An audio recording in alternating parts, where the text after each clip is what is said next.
Nyakale dure, isake dapate.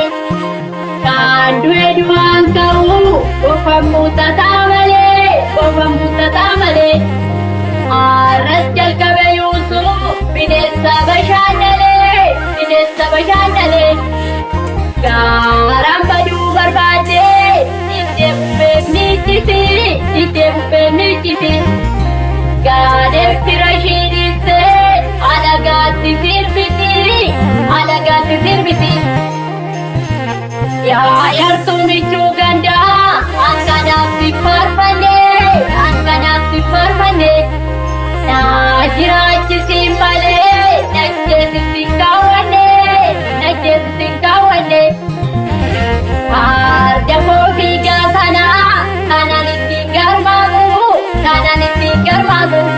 Arja gegantu ganda, nangga betino yamu. Mokoya namiko, konchadanu osite. Shikse kawante, galme gankeroskite.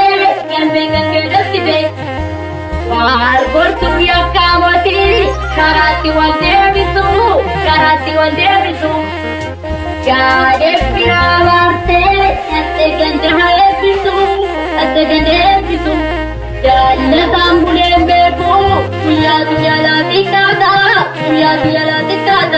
Madia patu tuteto, nyapunta tu formata.